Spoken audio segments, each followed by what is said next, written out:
마태복음 4장 23절에서는 예수님께서 이 땅에서 행하신 사역을 크게 두 가지로 정리합니다. 가르치신 일, 그리고 병을 고치신 일입니다. 그 이후에 이어서 마태복음 5장부터 7장까지는 산상복음이 나옵니다. 그리고 8장부터 9장까지는 병을 고치신 9가지 기적이 나옵니다. 말하자면 이 산상설교는 예수님께서 행하신 사역 중에서 가르치신 것의 대표적인 사역으로 소개가 됩니다. 그리고 8, 9장의 9가지 기적은 예수님께서 행하신 대표적인 병 고치신 사역으로 소개가 됩니다. 일반적으로 산상설교는 하나님께서 구원받은 백성에게 주시는 그 천국 백성, 하나님 나라 백성들의 헌장으로 일컬어집니다. 일종의 율법처럼 우리가 신자로서 반드시 지키고 따라야 할 하늘나라의 규범으로 여겨집니다. 그 내용을 보면 너무나도 탁월하고 수준이 높아서 어떻게 우리가 이것을 과연 행할 수 있을 것인가 의문이 들기도 하고 부담스러운 느낌이 들기도 합니다. 그래서 어떤 신학자들은 이 산상설교를 우리에게 지키라고 주신 것은 아니다. 이것은 지금 성도들이 지킬 수 있는 규범은 아니다. 이렇게 해석하기도 합니다. 어떤 루터파 신학자들 중에서는 이 산상설교가 지키도록 주신 것이 아니라 우리 죄를 깨닫고 예수님을 더욱 믿고 의지하는 대로 나아가도록 주신 것이라고 이해합니다. 우리가 지키는라고 주시는 그 규범이 아니라 회개의 기준으로 우리에게 주신 어떤 원칙이라는 것입니다. 또 일부 세대주의 신학자들 중에서는 이 산상설교는 지금 이 시대에 지키라고 주신 것이 아니라 장차 이루어질 천년왕국의 질서를 미리 보여주신 것이다 해석하기도 합니다. 지금 우리로서는 도저히 지킬 수가 없고 장차 예수님께서 다시 오시고 천년왕국을 이루시면 이제 그때서야 우리가 변화되어서 비로소 지킬 수 있다 이야기합니다. 하지만 이런 주장들은 마태복음 본문의 내용과는 다소 거리가 있습니다. 산상설교는 예수님께서 우리 신자들에게 지키도록 주신 말씀입니다. 산상설교 가장 마지막에 결론적으로 하시는 말씀이 이것입니다. 나더러 주여 주여 하는 자마다 다 천국에 들어갈 것이 아니요 다만 하늘에 계신 내 아버지의 뜻대로 행하는 자라야 할 것이다. 그러므로 누구든지 나의 이 말을 듣고 행하는 자는 그 집을 반석 위에 지은 지혜로운 사람과 같도다. 산상설교는 천국 백성들이 반드시 이 땅에서 지켜서 행해야 할 가르침입니다. 그러면 정말 이 산상설교는 우리 신약 백성들에게 일종의 율법으로서 주어준 내용입니까?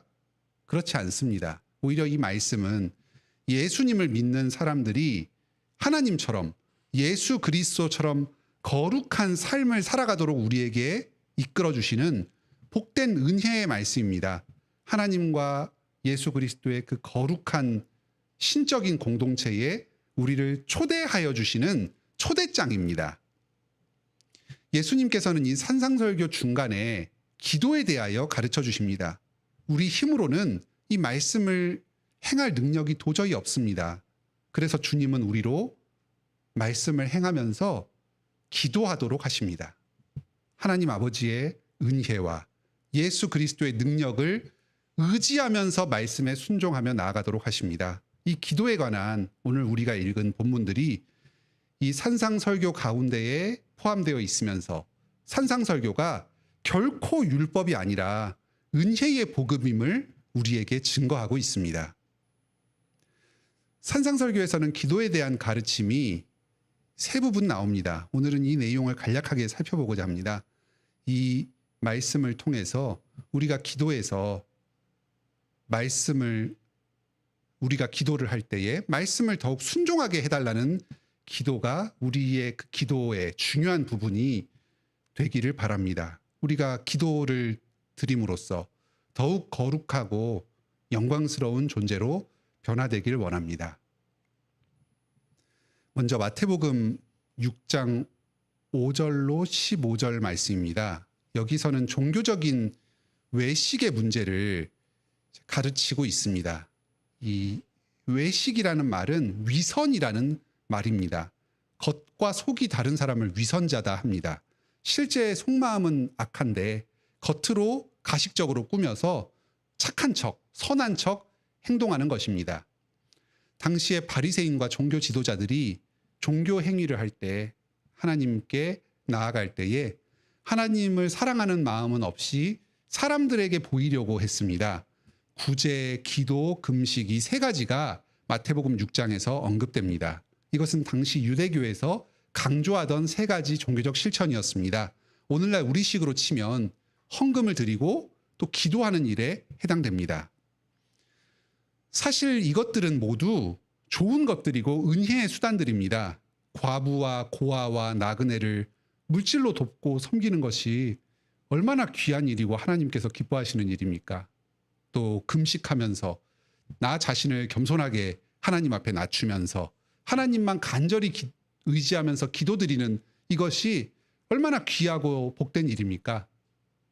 하지만 이 종교 지도자들은 이런 모든 은혜의 수단들을 사람들에게 인정받기 위한 도구로 악하게 이용했습니다. 여기 6장 5절로 8절을 보면 위선적으로 기도하는 모습이 두 가지로 설명됩니다. 먼저 한 가지는 사람들한테 보이려고 어디 잘 보이는 데서 길 한복판에 서서 하나님께 기도한다고 행세를 합니다. 눈을 감고 기도하면서 주변 사람들의 시선을 의식하면서 기도하는 것입니다. 그렇게 사람들에게 보이지 말고 보이려고 기도하지 말고 조용히 골방에 들어가서 남들 모르게 기도하라 합니다. 그리고 두 번째로 위선적인 외식하는 기도의 모습은 반복해서 주문을 외우듯이 기도하는 것입니다. 중언부언한다는 말은 같은 말을 여러 번 반복하면서 무의미한 말로 기도 시간을 늘리는 것입니다. 오랜 시간 기도한다고 하나님께서 더 잘 들으시는 게 아닙니다. 그런데 이 사람들은 나는 하루에 몇 시간 기도한다 하는 것을 사람들에게 자랑하려고 그렇게 중언부언하면서 억지로 기도 시간을 늘렸습니다. 사실 우리가 어느 정도 일정 시간을 떼어서 오랫동안 기도하는 것이 참 유익하고 좋습니다. 그런데 이 좋은 게 하나님께서 기도를 더 잘 들어주신다는 그 측면에서 좋다는 게 아닙니다. 바로 우리 자신의 영적 성장을 위해서 유익하다는 것입니다. 오랜 시간을 떼어서 기도하면서 우리의 마음이 점점 말씀으로 깊이 스며들고 하나님께로 더 깊이 기도하게 되는 이것을 위해서 시간을 확보하라는 것입니다. 무작정 떼쓰듯이 반복하면서 계속 똑같은 말을 되낸다고 해서 하나님께서 그 안 들어주실 간구를 들어주신다거나 하는 것은 아닙니다. 그것이 다 미신적인 태도입니다. 이런 잘못을 범하지 않고 바른 기도를 드리도록 기도문을 가르쳐 주십니다. 6절밖에 안 되는 짧은 문장입니다. 그런데 우리가 드려야 할 기도의 모든 내용이 거기에 포함되어 있습니다.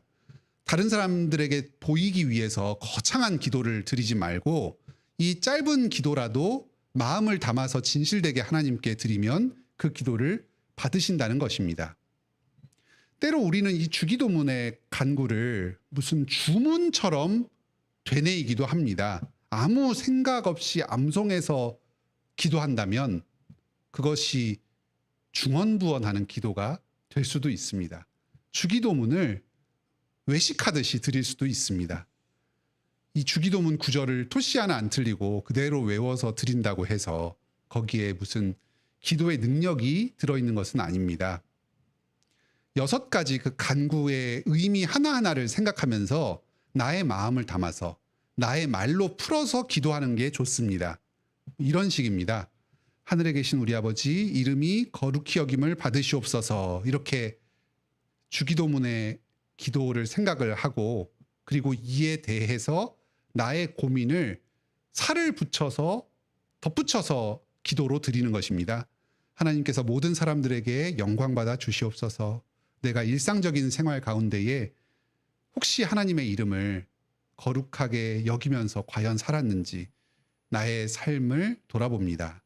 주님, 저는 오히려 하나님의 이 거룩한 이름을 욕되게 하는 삶을 살았습니다. 기독교인으로서 이 그리스도의 그 이름에 걸맞는 모습을 전혀 보이지 못했습니다. 세상과 다를 바 없이 살았습니다. 저를 용서해 주시옵소서. 제가 그리스도인으로서 하나님의 이름을 더욱 거룩하게 여기는 삶을 살게 하여 주시옵소서. 이런 식으로 그 첫 번째 간구의 내용을 생각하면서 나의 말로 풀어서 기도를 드리면 참 좋습니다. 이런 식으로 모든 간구에 대해서 자세히 풀어서 기도한다면 예수님의 마음을 점점 더 닮아가게 될 것입니다. 우리의 기도가 하나님의 뜻에 점점 더 합당한 기도로 성장하게 될 것입니다.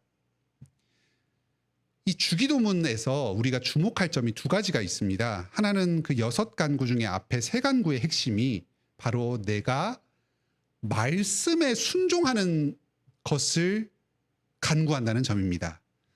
아버지의 이름이 거룩히 여김을 받고 아버지의 나라가 이 땅에 임하고 아버지의 뜻이 하늘에서와 같이 땅에서도 이루어지는 그 간구, 그것은 바로 우리 신자 한 사람 한 사람이 이 산상설교의 가르침 전체에 순종하며 살 때 이루어집니다.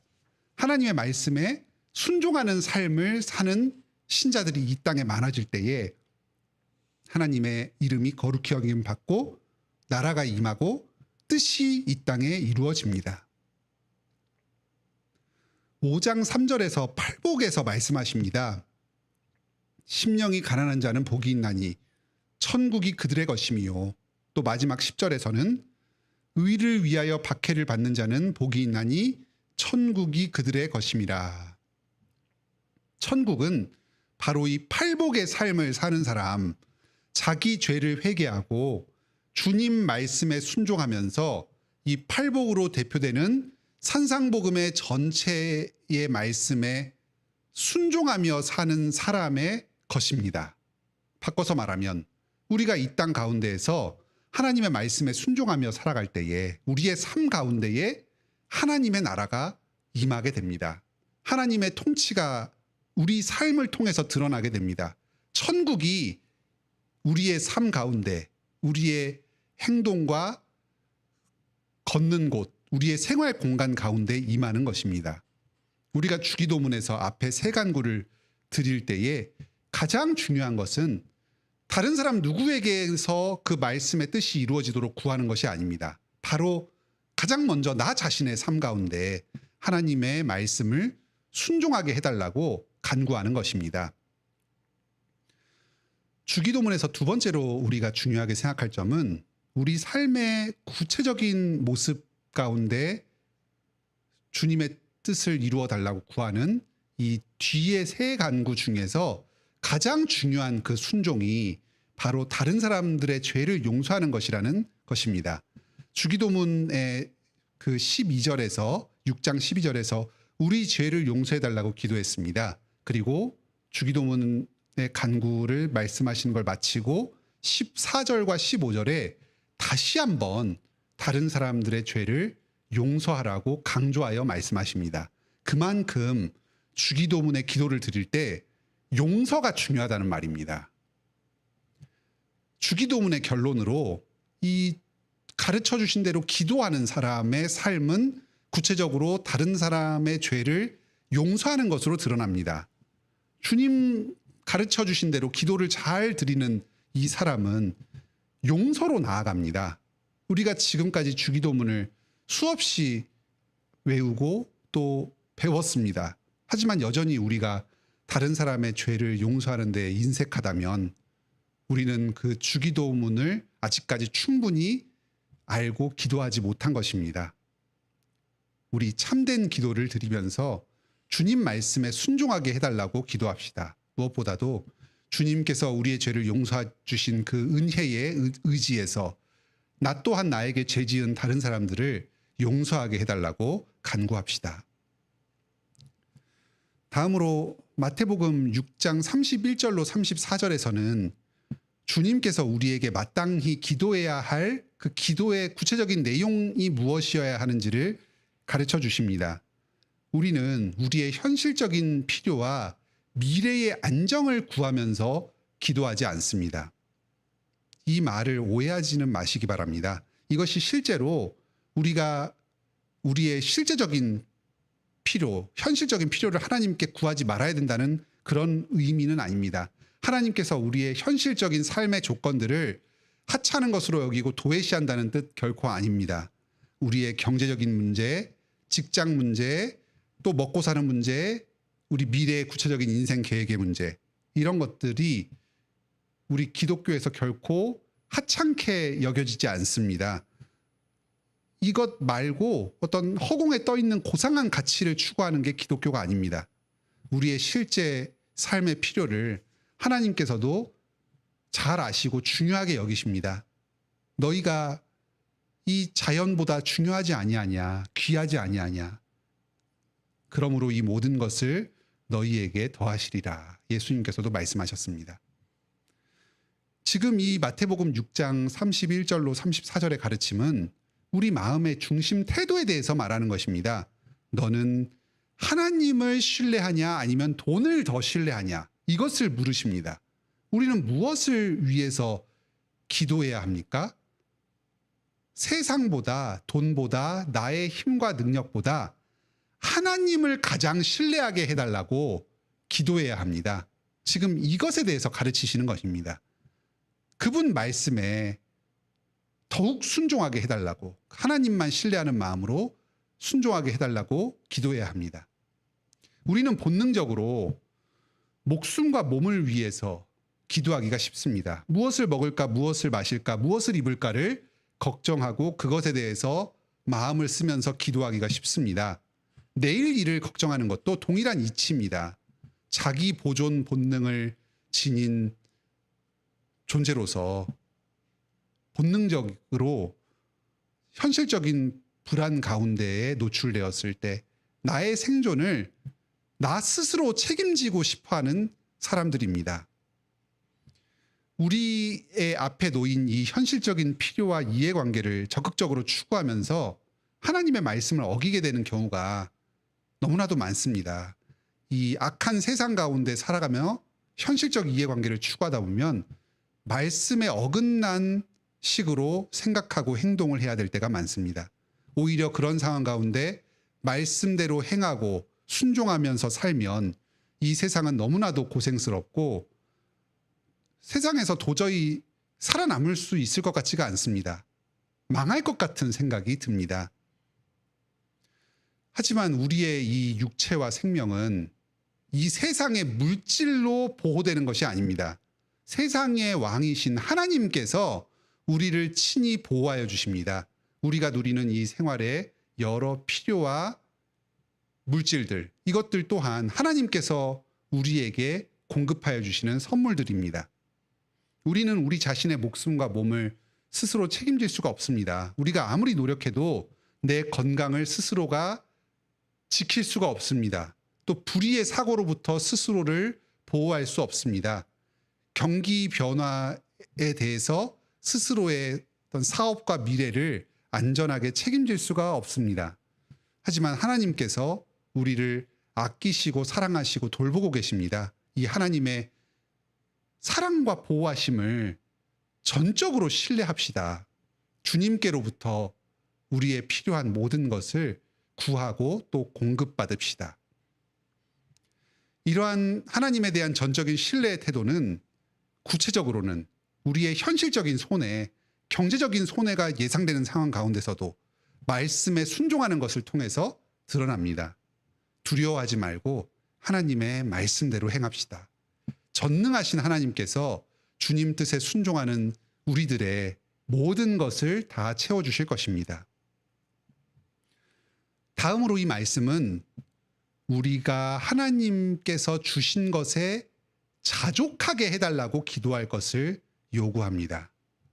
첫째는 신뢰를 기도하는 것이고 둘째는 자족을 기도하는 것입니다. 너희는 먼저 그의 나라와 그의 의를 구하라. 그리하면 이 모든 것을 너희에게 더하시리라.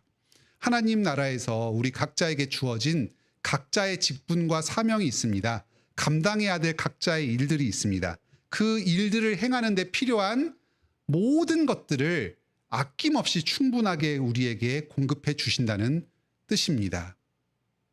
이미 우리는 주님께로부터 그 모든 것을 공급받았습니다. 우리의 사명을 위해서 필요한 모든 것이 이미 우리에게 주어져 있습니다. 하지만 그것이 반드시 우리 관점에서 보았을 때 넉넉한 삶을 의미하는 것은 아닙니다. 세상적인 관점에서 보았을 때 풍족한 삶을 의미하는 것은 아닙니다. 오늘 본문에 나오는 들의 백합화와 솔로몬의 영광을 한번 비교해 봅시다. 그 둘 중에 인간적인 눈으로 보았을 때 더 화려해 보이는 것은 당연히 솔로몬의 의복입니다. 그런데 하나님은 오히려 들의 백합화가 더욱더 영광스럽고 아름답다고 말씀하십니다. 솔로몬의 모든 영광의 가치보다 들의 꽃이나 들풀이 더 아름답다 말씀하십니다. 왜냐하면 솔로몬은 주님께서 주신 그 부와 명예를 이용해서 말년에 우상숭배로 나아갔고, 그래서 결국은 주님께서 주신 모든 것들을 다 무의미하고 헛되게 사용하는 대로 나아갔기 때문입니다. 하나님께서 바라보시는 사람의 참된 가치는 그 사람이 가지고 있는 물질적인 부로만 평가되는 것은 아닙니다. 하나님이 그 사람을 어떻게 불러주시고 어떻게 사용하여 주셨는가, 그 사람이 그 하나님의 부르심에 어떤 식으로 응답하여서 쓰임받았는가 하는 것으로 평가됩니다. 들의 백합화, 들풀과 같이 겉으로 보았을 때 보잘것없는 없어 보이는 삶일 수 있습니다. 하지만 그 나름대로 하나님께서 두신 그 들판의 그 자리에서 자기 사명을 다하면서 자기가 받은 은사를 마음껏 발휘하며 살아가면 그것이 하나님 보시기에 솔로몬의 저 성전의 영광보다 더욱더 아름다운 영광스러운 삶입니다. 이 자족하는 삶 가운데에서 너희는 먼저 그의 나라와 그의 의를 구하라. 그리하면 이 모든 것을 너희에게 더하시리라 하는 말씀의 참뜻이 드러납니다. 인간적인 눈으로 봤을 때는 이 모든 것을 우리에게 더하셨다는 것을 인지하지 못할 수 있습니다. 하지만 믿음의 눈으로 이 사실을 깨닫게 됩니다. 우리는 기도할 때에 우리의 현실적인 필요를 구하는데 급급하기 이전에 이 자족의 비결을 깨닫게 해달라고 기도해야 합니다. 이 하나님에 대한 신뢰와 자족을 구하시기 바랍니다. 마지막으로 7장 7절로 11절에서 가르쳐 주십니다. 구하라, 찾으라, 문을 두드리라. 그러면 하나님께서 그 구하는 자에게 가장 좋은 것을 베풀어 주실 것이라고 합니다. 그런데 이 좋은 게 도대체 무엇입니까? 우리가 구하고 찾고 두드려야 할 이 좋은 것이 무엇입니까? 물론 우리가 구해야 할 것들이 여러 가지가 있겠습니다. 우리의 인생의 귀한 가치들, 또 신앙의 귀한 가치들이 여러 가지가 있습니다. 그런데 오늘 이 산상설교의 맥락에서는 바로 주님께서 이 산상설교를 통해서 가르쳐 주신 이 말씀들, 이 명령들에 순종하는 것입니다. 5장부터 시작된 이 산상설교의 본문의 말씀이 7장 12절에서 마무리가 됩니다. 그리고 13절부터 29절까지는 결론에 해당하는 말씀입니다. 그래서 7장 12절까지 해서 구체적인 하나님의 그 명령의 지침들이 제시가 되는데 그 맨 마지막을 기도할 것으로 마무리하면서 12절에서 산상설교 내용의 총정리를 한 구절로 요약해서 가르쳐 주십니다. 그러므로 무엇이든지 남에게 대접을 받고자 하는 대로 너희도 남을 대접하라. 이것이 율법이요 선지자니라. 이 이웃사랑의 정신, 이 이웃 사랑으로 대변되는 이 하나님의 말씀에 온전한 정신을 충실하게 행하기가 쉽지가 않습니다. 우리는 다른 사람에게 대접받고 싶어 하지 다른 사람을 대접하고 섬기기 싫어하는 그런 이기적인 마음을 가지고 있습니다. 겉으로는 조금 다른 사람을 귀하게 여기고 대접하는 것처럼 흉내낼 수는 있지만 우리의 진정한 마음의 중심으로부터 다른 사람을 섬기기는 결코 쉽지가 않습니다. 이 마음을 갖게 해달라고. 이 마음으로 다른 사람을 진심으로 나를 위하듯이 그렇게 섬기게 해달라고 구해야 합니다. 그러면 하나님께서 좋은 것을 주실 것입니다. 바로 이 선상설교의 모든 율법과 선지자의 가르침을 지킬 수 있도록 마음을 변화시켜 주시고 선을 행할 능력을 공급하여 주실 것입니다.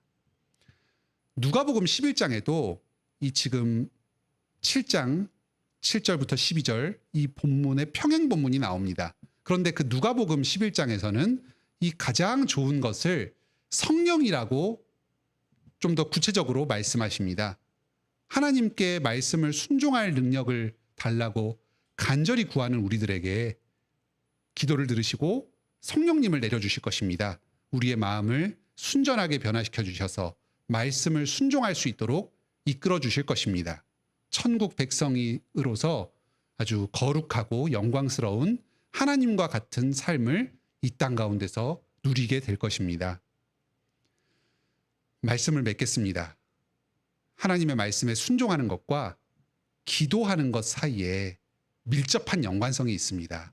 이 사실을 오늘 산상설교가 잘 보여줍니다. 우리는 기도 없이 순종할 수 없습니다.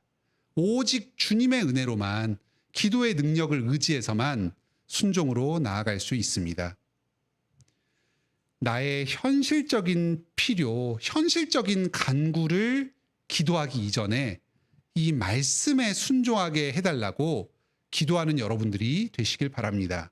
주님께서 여러분의 그 기도를 들으실 것입니다. 여러분을 순종의 삶으로 인도하여 주실 것입니다. 그리고 여기에 필요한 모든 것들 또한 공급하여 주실 것입니다.